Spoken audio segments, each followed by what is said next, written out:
ay chapter 7 verses 1 to 10. Basahin ko po. Ang sabi po dito, ang Melchizedek na ito ay hari ng Salem at pari ng kataas-taasang Diyos. Nang pabalik na si Abraham mula sa pagbuksa sa mga hari, sinalubong siya ni Melchizedek at siya ay binasbasan nito. Ibinigay ni Abraham kay Melchizedek ang ikasampung bahagi ng lahat ng nasamsam niya mula sa labanan. Ang unang kahulugan ng pangalang Melchizedek ay hari ng katuwiran. At dahil siya ay hari din ng Salem, ibig sabihin, siya ay hari ng kapayapaan. Walang nababanggit tungkol sa kanyang ama at ina o sa angkang pinagmulan niya. Hindi rin natala ang kanyang kapanganakan o kamatayan tulad ng anak ng Diyos. Siya'y pari magpakailanman. Tingnan ninyo kung gaano kadakila si Melchizedek. Ipinagaloob sa kanya ni Abraham na ating ninuno ang ikasampung bahagi ng nasamsam niya mula sa labanan. Ayon sa kautusan, ang mga pari mula sa angka ni Levi ay inuutosang kumuha ng mga ikapo mula sa mga Israelita na kanilang mga kapatid, kahit ang mga ito ay mula rin kay Abraham. Si Melchizedek ay hindi kabilang sa lipi ni Levi, ngunit tumanggap siya ng ikasampung bahagi mula kay Abraham at pinagpala niya ang taong ito at pinahapuan ng Diyos. Hindi maipagkakaila na ang nagbibigay ng basbas ay mas dakila kaysa kanyang binabasbasan. Ang mga Levita na tumatanggap ng ikasampung bahagi ay may kamatayan, ngunit buhay si Melchizedek ayon sa kasulatan. Kaya't masasabi na rin na maging si Levi na tumatanggap ng ikasampung bahagi ay nagbigay rin ng ikasampung bahagi sa pamamagitan ni Abraham, sapagkat masasabing si Levi ay nasa katawan pa ng kanyang ninunong si Abraham nang ito ay salubungin ni Melchizedek. Bago po yun, ay gusto kong banggitin lang yung nakaraang pinag-aralan natin last week. Dalawang point po yun dalawang part po yung tinuro sa atin. Pero yung isang bagay lang na gusto kong i-follow up or sundan po. Yung term po na apostasy o yung pagbabala po yun sa pagtalikod sa Panginoon or sa pananampalataya. Yun po yung unang bahagi ng tinalakay last Sunday. Kasi po,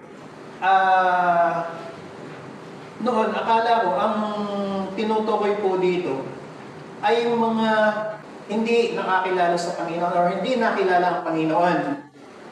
Pero sa pag-aaral ko lang po, ay yun pong tinutukoy dito ay yung mga, kasi po hindi po ba sa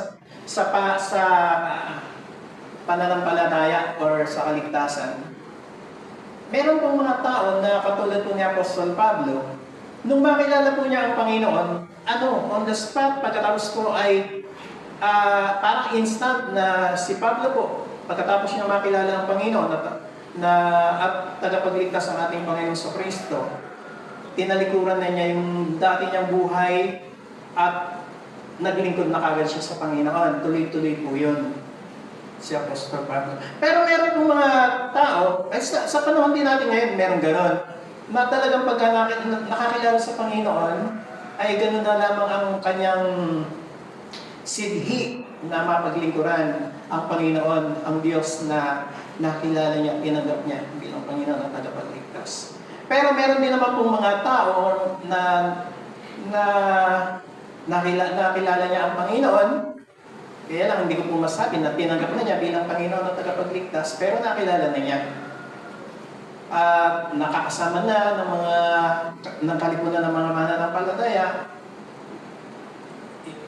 sumasamba na rin. Pero nung dumating po yung time na yung mabigat na pagsubok, halimbawa ay may nangyaring hindi maganda sa pamilya or sa kanya, ay tinalikuran niya ang pananampalataya. Tinalikuran na niya ang Panginoon. Ayaw mo na dyan, hindi pala maganda na maging born again, hindi pala maging magandang Kristiyano. Yun po yung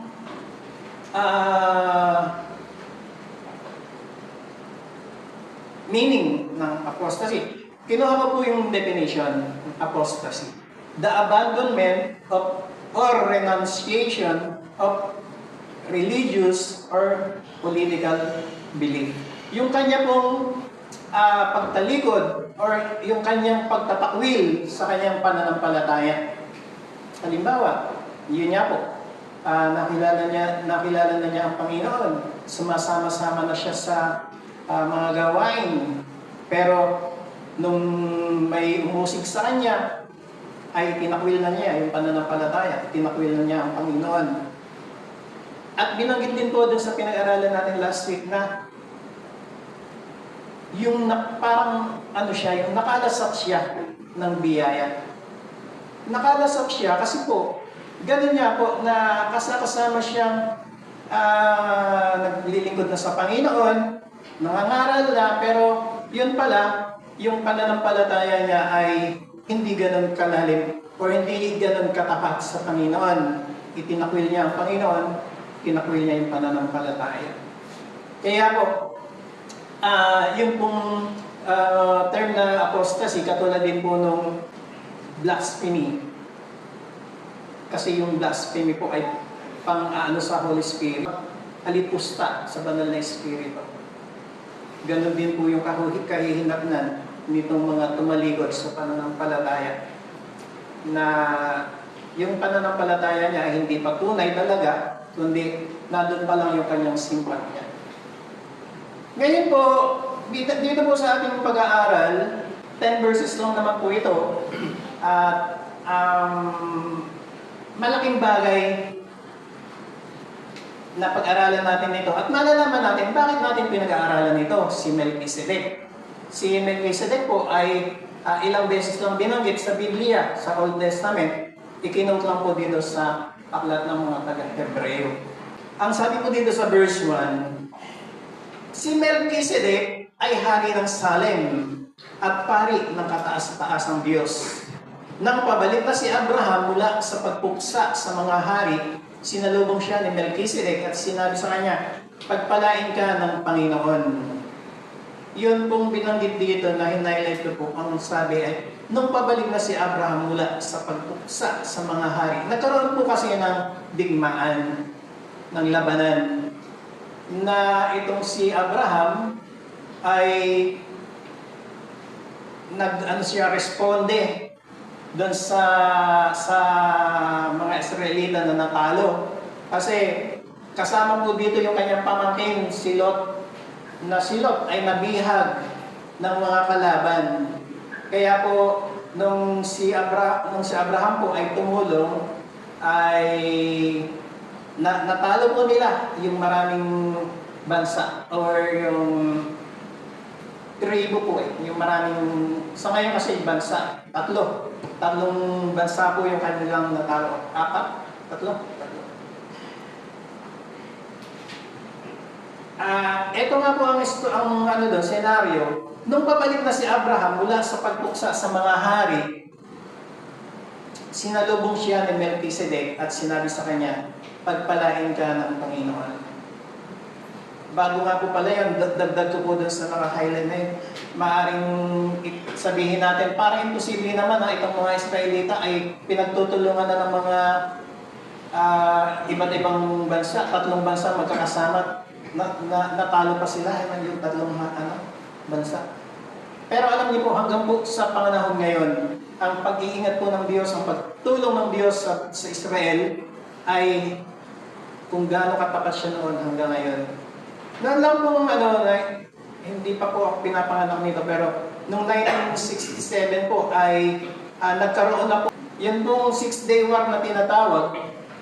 Kasi po itong Israel ay pinagtulungan ng mga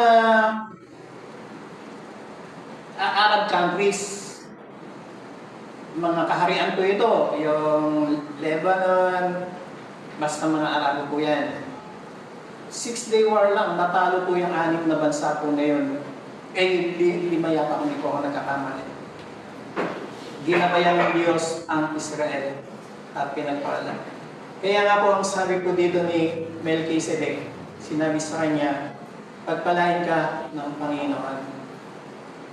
Si Melchizedek po ay hari ng Salem. Yung Salem po ay Jerusalem po yan. At ibig pong sabihin ng Jerusalem ay peace. Kaya po si Melchizedek po, bukod sa tinatawag na yung pangalan niya, yung meaning po ng Melchizedek ay King of Righteousness. Hari ng katuwiran. Pagkatapos siya po ay hari pa ng Salem, sa verse 1 pa rin po. Siya ay hari pa rin ng Salem na ang ibig sabihin ay hari ng kapayapaan.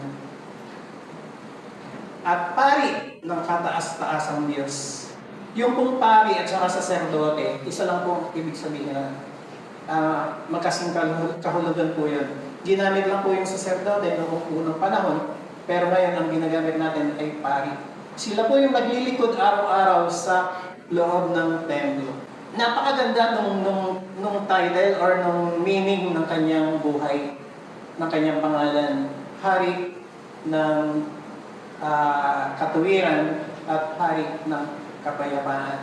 Mamaya po, bakit kaya siya pinangalanan ng ganun? Sa verse 2, ang sabi po dito, ibinigay ni Abraham kay Melchizedek ang ikasampung bahagi ng lahat ng nasamsam niya mula sa labanan. Kasi po, nung naglabanan na po sila, talagang napakaraming nasamsam na gamit, kayamanan, itong mga Israelita, buhat din sa mga kalaban. At yung ikasampung bahagi nung lahat na yun, nasamsam nila, buhat sa labanan, ibinigay ni Abraham kay Melchizedek. Pari ang kataas-taas ng Diyos, si Melchizedek. Kaya siya po yung nag-bless kay Abraham. At ganoon din yung, sa kanya ibinigay yung 10% ng mga nalikom nila. Verse 2. Ang unang kahulugan ng pangalan ng Melchizedek ay hari ng katuwiran, yung nabanggit ko po kanina. At dahil siya din ay hari ng Salem, ibig sabihin siya ay hari ng kapayapaan. Verse 3 po. Walang nabanggit tungkol sa kanyang ama at ina o sa angkang pinagmulan niya. Hindi rin natala ang kanyang kapanganakan o kamatayan. Tulad ng anak ng Diyos, siya'y pari magpakailanman. So, ang parang ipinapakita po dito, yung comparison ni Melchizedek at saka po ng anak ng Diyos. Sino po ba yung anak ng Diyos na tinutukoy? Wala pong iba kundi ang ating Panginoong Kristo. Ang ating Panginoon, si Melchizedek, wala daw nabanggit tungkol sa kanyang ama at ina o sa angkang pinagmulan niya. Parang ano po parang bigla na lang lumitaw sa eksena si Melchizedek. Nung time po na yan sa Genesis chapter 14.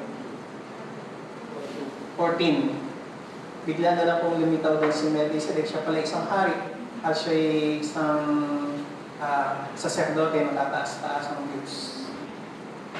Hindi rin natala ang kanyang o sa angkang pinagmulan niya, wala rin balita. Hindi rin natala ang kanyang kapanganakan o kamatayan. Kaya po ang palagay po ng iba, si Melchizedek po ay dinala rin ng Diyos sa langit, pero hindi siya namatay. Pero wala po kasing record na gano'n. Ang may record lang po na gano'n ay si Enoch at saka si Elias, na nirapture po sila ng Diyos habang sila ay nandyan, umakyat sa langit. Si Melchizedek po wala namang gano'ng record. Tulad ng anak ng Diyos, inihalin tulad po si Melchizedek sa anak ng Diyos. Walang iba kundi ang ating Panginoong Jesucristo.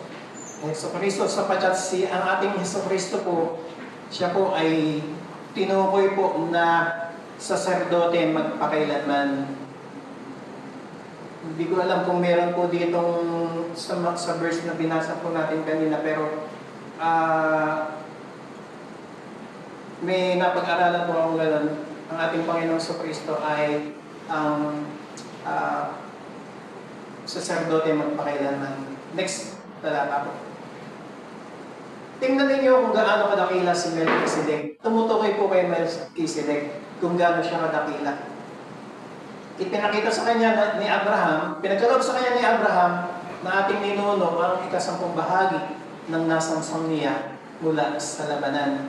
Yun pong ikasampung bahagi, ibig pong sabihin, kasi po yung 10% po, yung tithes, yung kapo, ay naging popular lang dun sa sa panahon na po ni Moises. Siya po yung nagturo ng 10% ay para sa Panginoon or ipagkakaloob sa Panginoon. Pero nung si Melchizedek po ay nandun na, wala pa si Moises noon. Hindi pinapanganak si Moises. Wala pa yung 10 Commandments. Wala pa yung yung 10 utos. Pero ginawa na po ito ni Abraham kay Melchizedek. Ipinagkaloob sa kanya ni Abraham na ating ninuno ang ikasampung bahagi ng nasangsang niya mula sa labanan. Alam niyo po na mamaya makikita natin, yung pong 10% ay ibibigay lamang yun sa lipi ni Levi. Si Levi po ay nanggaling kay Jacob, at si Jacob ay nanggaling kung titrace po natin kay Abraham. Sige po, next talata. Ayon sa kautusan, ang mga parit mula sa angkan ni Levi ay binigyan ng karapatang kunin ang ikasampung bahagi ng pag-aari ng mga Israelita. Ito po binabanggit ko rin kanina, yung mga pari po or saserdote ay nanggagaling po sa lipi ni Levi. Ayan po yung binanggit dito. Ayon sa kautusan, ang mga pari mula sa angkan ni Levi. Si Levi nga po ay sa anak ni Jacob, ni Israel.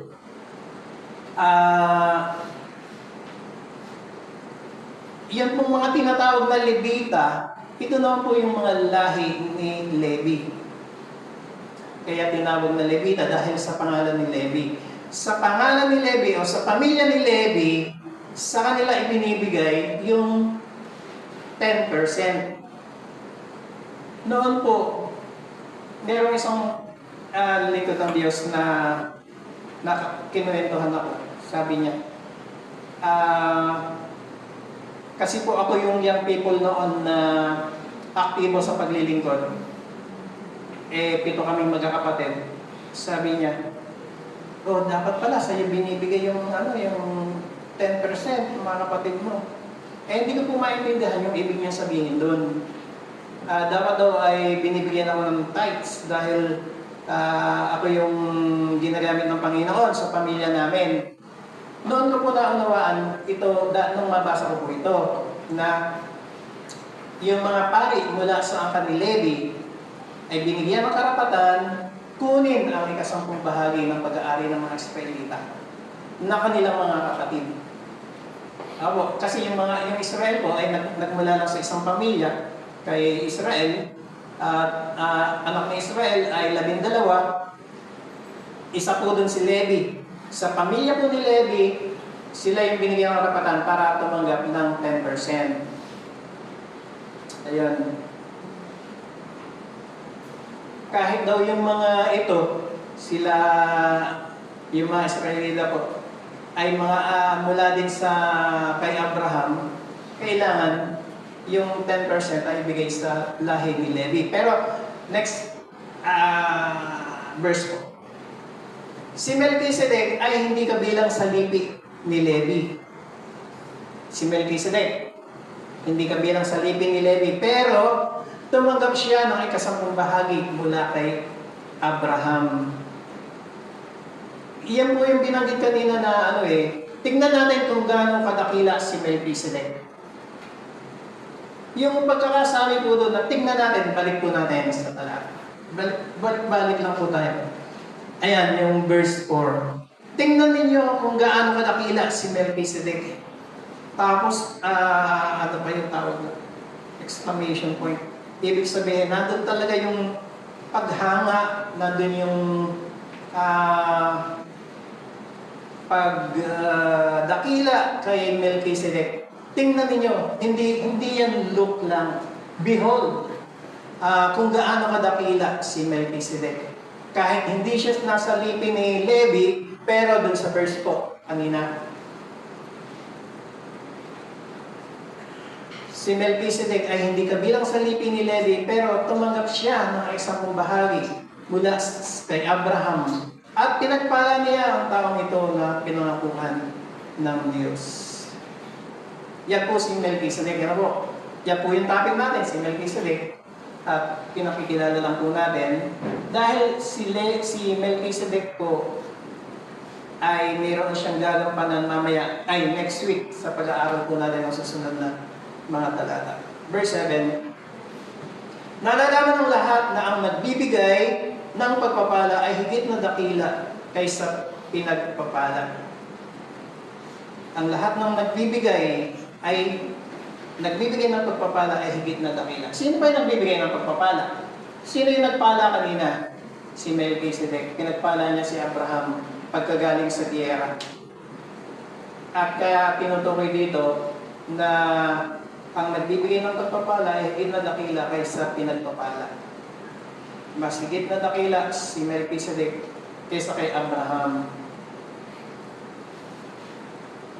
Next po. Ang mga Levita na tumatanggap ng ikasampung bahagi ay may kamatayan. Ngunit buhay si Melchizedek ayon sa kasulatan.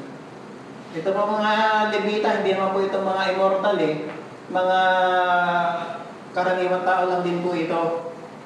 Yung mga Levites, yung mga tumatanggap ng ikapo, yung mga saserdote, mga karaniwang tao lang din po sila. At meron silang kamatayan. Pero sabi ko dito, si Melchizedek buhay ayon sa kasulatan. Yun nga po, wala siyang record ng kamatayan.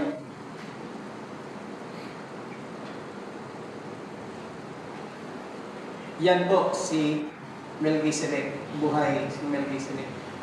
Hindi katulad ng mga Levita na tumatanggap talaga ng ikapo, may kamatayan sila. Verse 9 po, kaya masasabi na rin na maging si Levi na tumanggap ng ikasampung bahagi ay nagbigay din ng ikasampung bahagi sa pamamagitan ni Abraham. Nagets po ba natin yan? Si Levi ay tumanggap ng ikasampung bahagi. Maging si Levi na tumanggap ng ikasampung bahagi ay nagbigay din siya ng ikasampung bahagi sa pamamagitan ni Abraham. Si Levi po na dapat tumanggap ng 10% ay nagbigay din siya ng 10% sa pamamagitan ni Abraham. Nagbigay din siya kay Melchizedek. Malaki ang masasabi. Melchizedek po. Nagbigay din siya. Kahit na si Levi po ay hindi pa ipinapanganak noon pong panahon na yan, pero ang sabi dito, nagbigay na din siya ng 10% ng tithes kay Melchizedek sa pamamagitan po ni Abraham. Dahil nga po si Abraham nagbigay ng 10% kay Melchizedek. Medyo nakakalito po itong binigay sa aking topic ni Berlin, pero yun po ang nakikita natin. At last verse po, verse 10. Sapagkat masasabing si Levi ay nasa katawan pa ng kanyang ninunong si Abraham nang ito'y salubungin ni Melchizedek. Yun pala yun.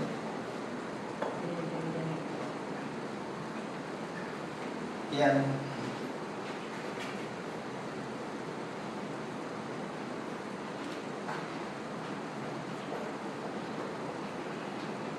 Ano pa?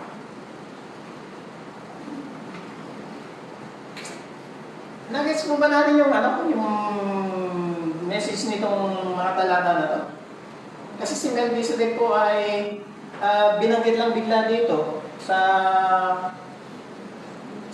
dito nga, kinote lang ito, pero nangyari po ito sa Genesis chapter 14 na yung pangyayari sa buhay po ni Melchizedek.